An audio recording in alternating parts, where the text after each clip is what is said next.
Mau buat surat keterangan domisili perusahaan, kira-kira gimana ya caranya? Kalian bisa simak terus video kali ini untuk info lebih lengkapnya. Video ini dipersembahkan oleh Arena Publik, informasi dari rakyat untuk masyarakat. Halo semuanya, ketemu lagi di Arena Publik. Jadi di video kali ini kita akan bahas tentang gimana sih cara dan syarat untuk buat surat keterangan domisili perusahaan atau SKDP. Nah, surat ini adalah dokumen resmi yang menyatakan alamat sah suatu perusahaan atau badan usaha. SKDP ini adalah bukti keberadaan perusahaan dan merupakan salah satu syarat utama untuk mengurus perizinan usaha lainnya, seperti izin usaha, NPWP perusahaan, pengesahan akte perusahaan, pembukaan rekening bank atas nama perusahaan, dan lain-lain. Nah, terus gimana cara untuk buat surat keterangan domisili perusahaan atau SKDP? Pertama, teman-teman bisa minta surat keterangan dari RT atau RW setempat.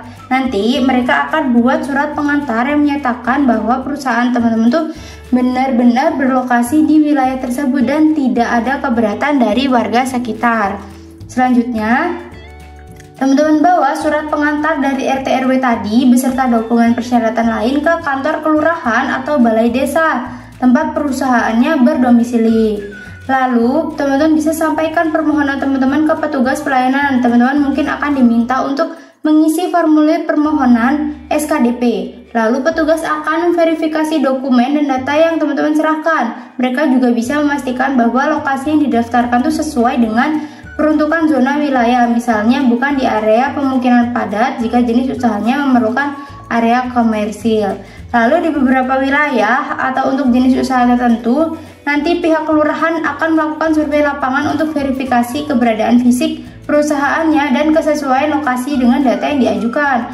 Kalau semuanya sudah diverifikasi dan selesai dan permohonannya disetujui, nanti pihak kelurahan atau desa akan menerbitkan surat keterangan domisili perusahaan yang ditandatangani oleh lurah atau kepala desa.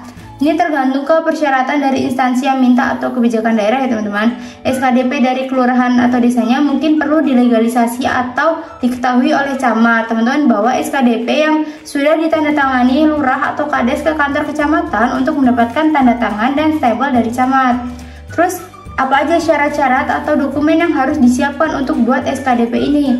Untuk PT atau CV atau koperasi atau yayasan, teman-teman perlu surat pengantar dari ketua RT atau ketua RW, ini wajib ya, dari lingkungan domisili perusahaannya.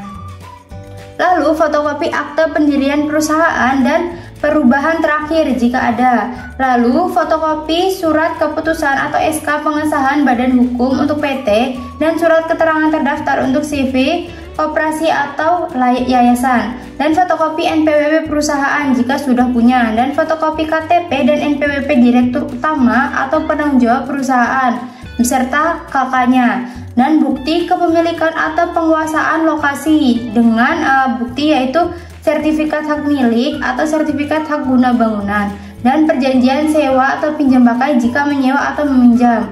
Dan bawa juga peta atau denah lokasi perusahaan. Ini adalah gambaran sederhana lokasi kantor atau tempat usahanya. Lalu foto kantor atau tempat usahanya, tampak depan atau bagian dalam. Dan surat pernyataan tidak keberatan dari tetangga atau warga sekitar, ini opsional. Dan formulir permohonan SKDP, biasanya ini disediakan di kantor kelurahan atau desa. Nah, untuk perusahaan perorangan atau UMKM dengan skala yang lebih kecil, teman-teman perlu surat pengantar dari ketua RT atau RW, teman-teman seperti ini wajib ya teman-teman. Lalu fotokopi KTP dan NPWP pemilik usahanya beserta KK-nya, dan surat pernyataan pemilik usaha serta bukti kepemilikan atau penguasaan lokasi, sama seperti poin yang di atas ya teman-teman, sama seperti yang sebelumnya. Dan denah lokasi usaha, foto tempat usaha, lalu formulir permohonan SKDP. Gitu teman-teman. Semoga video kali ini bermanfaat.